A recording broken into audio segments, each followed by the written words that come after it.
that there's a chance that we're not going to finish in the time that we have because you have to go at 4:15, right? You study at 4:15 and so do I. So we'll do it for 25 minutes and we'll see where we get to. Okay. What we might do is just break it. I'd like to talk first a little bit about your background and then I'd like to talk about our experiences in our literature course and stuff. Okay? So maybe if you can just tell me, for the record, a little bit about yourself, about your family, what kind of community you come from. Okay, I'm 36 years old, working as a paramedic in Magen David Adom. Married with one child, girl. She's 2 years old right now.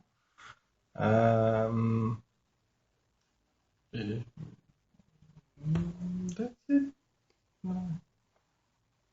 You live, where did you say you live? I live in Mitzpah, just by Tver. Uh-huh. Small moshav, only 40 families. Yeah. It's an all Jewish community. Yeah. Okay. Yeah. Non-religious. Non-religious. Did you grow up there? Yeah. Uh-huh. Mm-hmm. Oh, you grew up there, and your wife is from there too? No, my wife is from Puria. Uh-huh. Mm-hmm. But in the area. Yeah. It's in the area. Okay. And so what can you tell me a little bit about this community and what do you value about the community? What do you like about it? Growing up, I didn't like it so much because it's a small community. We were the biggest machzor. We were only 6 kids. And growing up over there, I didn't like it so much because I didn't have many friends. But now, these days, there's a lot of people that renting apartment over there, young couples with kids. So it's like a community inside a community. Just checking to make sure it's running. Okay. It's like a community inside a community of the young couples. We have a WhatsApp group and we're doing walks together. Mm-hmm. I like it now much better than growing up. Yeah. Why do you think your parents chose that place? My father was born over there. And we're mishpacha shorshit. I don't know how to say it in English. Well, a shorshit means that's where your roots are, but you're probably one of the founding families. Yeah. Uh-huh. Yeah. My great-grandma actually built this moshav. Huh. She was one of the first families over there. We have some fields, some growing up over there, growth, gidulim. Mm-hmm. Yeah. My mom, she's from Kfar Tavor originally. I was born in Kfar Tavor. And my dad just convinced her to live over there. Uh-huh.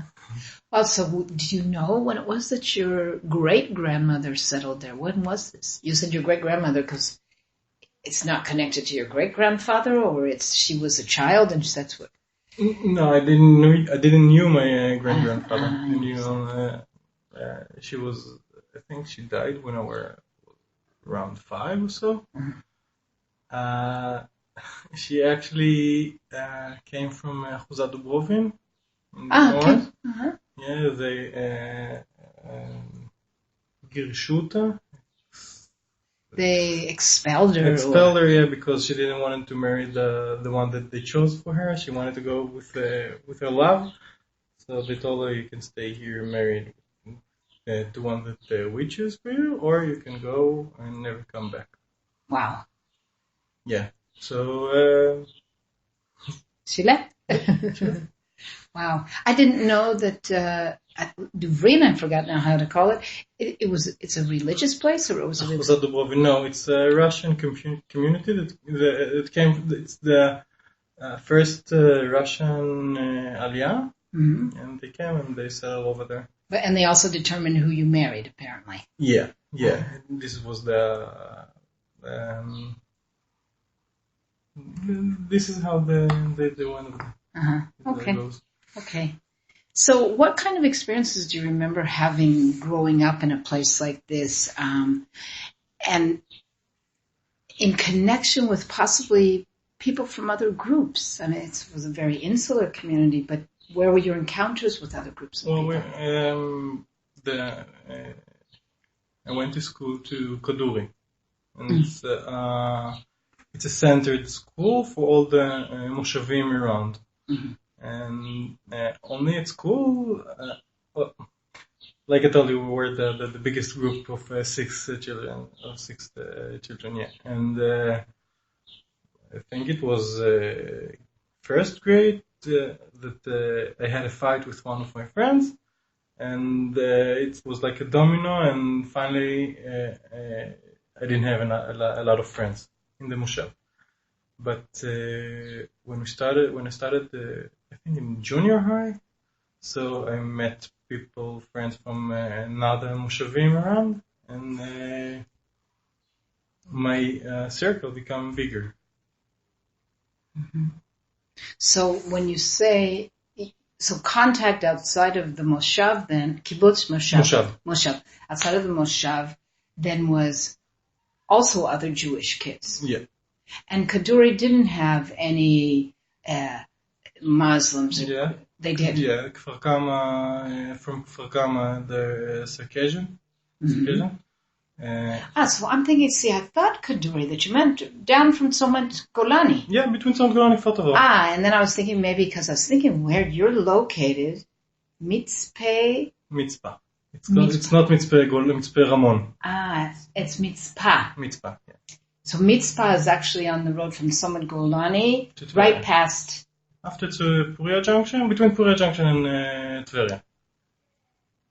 Puria Junction and Tveria. Mitzpah. So I see that you are near Kaduri. Okay. I was thinking more like you were near like Guinnessar for some reason. No, it's Migdal. Yeah. Okay. And because there is Kfar Kama is there, and Kfar Kama, and there's a boarding school over there. So we had some Christian Russian that came, and some